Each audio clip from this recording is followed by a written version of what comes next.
कैसे हैं दोस्तों। उम्मीद करता हूँ खैर खैरियत से होंगे। अगर आप कतर में मौजूद हैं और रोमानिया का अप्लाई करना चाह रहे हैं या आपका रोमानिया का वर्क परमिट आया हुआ है और या वर्क परमिट के लिए अप्लाई किया हुआ है, तो ये वीडियो बड़ी इंपॉर्टेंट है आपके लिए, स्पेशली ऐसे लोग जो कतर से रोमानिया का वीज़ा अप्लाई करने का सोच रहे हैं। भाईजान, कतर से ना अप्लाई करें।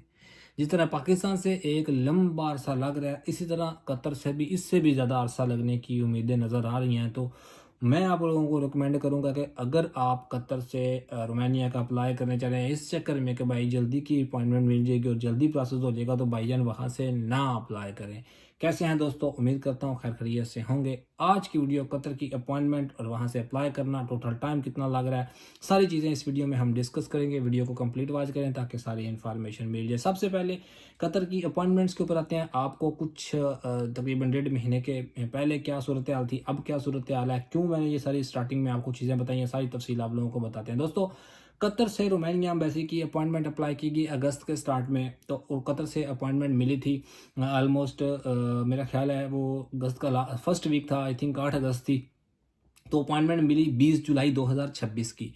ठीक है, चलो पाकिस्तान से 5-6 महीने तो पीछे ही था। बहरहाल उस टाइम ये सोचा गया। उसके बाद अगस्त के लास्ट में एक फ़ाइल कतर से डाली तो उसकी अपॉइंटमेंट मिली 20 अक्टूबर 2026 की। तो तकरीबन 15-20 दिन में 2 महीने आगे काम चला गया।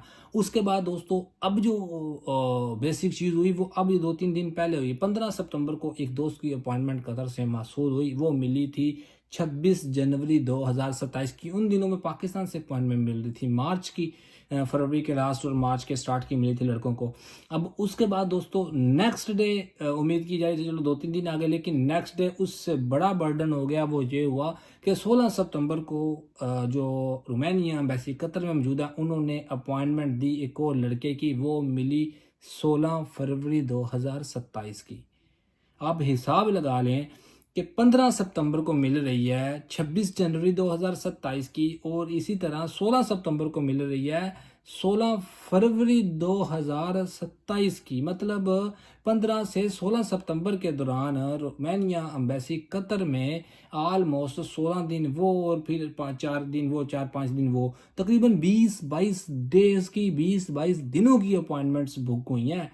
एक दिन में 24 घंटे में 20 दिनों की, ऑलमोस्ट 20 दिनों की अपॉइंटमेंट्स, 20 बंदों की नहीं, 20 दिनों की। एक दिन में 15-20 भी अपॉइंटमेंट्स लेते होंगे। तो सोचे कितनी खूब बड़ी तादाद में लोग वहां से अप्लाई कर चुके हैं, वहां पे कितना रश है, और आने वाले दिनों में ये मजीद देखा जा सकता है। अब इसमें यह सीन तो नहीं है कि आज अप्लाई किया 100 परमिट आया, परसों अपॉइंटमेंट अप्लाई कर दी। नहीं, 4-4, 5-5 महीने पहले जिन्होंने अप्लाई किया था अब उनके परमिट आ रहे हैं और फिर सारा सिलसिला हो रहा है। तो मजीद पता नहीं कितने लोगों ने वहां से परमिट अप्लाई किया होगा। वीडियो बनाने का मकसद ये है कि ये बहुत ज़्यादा टाइम लगना स्टार्ट हो जाएगा। जिन्होंने वर्क परमिट अप्लाई किया, को पैसे पूसे थोड़े बहुत दिए हुए हैं, उन लोगों को तो अब खैर वेट करना पड़ेगा क्योंकि उनकी तो फाइल इमिग्रेशन में है।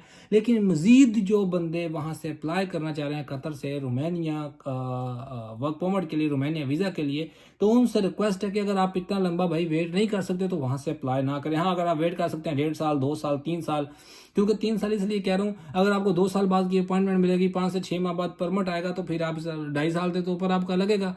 ठीक है, तो अगर अपॉइंटमेंट अप्लाई करने में कोई बंदा 1.5-2 महीने वेट कर देता है, एम्बेसी रिसीविंग में महीना 1.5 लग जाता है, वीज़ा लगने के बाद आपका कोई टाइम लग सकता है। तो ये सारी चीज़ें में आप 2 साल 2.5 साल आपके लग सकते हैं। 2 साल तो पक्के हैं जिस तरह अपॉइंटमेंट्स मिल रही है। ये मैं आपको 16 सितंबर की बता रहा हूँ कि 16 सितंबर को 16 फरवरी 2027 की मिली थी। अब 3-4 दिन हो गया, वो मार्च से भी आगे काम चला गया हो। इसकी भी लेटेस्ट अपडेट आप लोगों के सामने रखेंगे जैसे ही मेरे तक इन्फॉर्मेशन पहुंची है। तो फाइलें मैं उन्हें खुद प्रोसेस की थी, तो वो मैंने आप लोगों को ऑथेंटिक अपडेट दे रहा हूँ।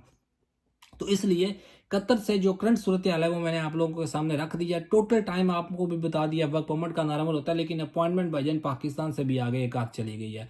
तो कतर से ना अप्लाई करें फिलहाल। लेकिन हाँ, एक और ऑप्शन आता है, क्या कतर में मौजूद रोमानिया एम्बेसी अपॉइंटमेंट को रीशेड्यूल करेगी। दोस्तों, पहले उन्होंने एक दफ़ा किया था। वो क्यों किया था? क्योंकि उस टाइम ओमान एम्बेसी क्लोज हुई थी, तो ओमान की जो फाइल थी वो डायरेक्ट कतर में मुंतकिल हुई। तो कतर के पास काफ़ी बर्डन हो गया था, काफ़ी रश था, अपॉइंटमेंट काफ़ी आगे चले गई थी। लेकिन उस टाइम भी इतना नहीं था हुआ जितना अब सिलसिला चल रहा है। बहरहाल फिर वो उन्होंने जब ओमान एम्बेसी दोबारा ओपन हुई तो कतर की जो फाइल थी वो वापस आई ओमान में। ठीक है। जो ओमान की पहले कतर में गई थी, फिर वो कतर वालों ने वापस ओमान एम्बेसी में भेज दी, वो खुद ही सिस्टम के थ्रू वापस आ गई।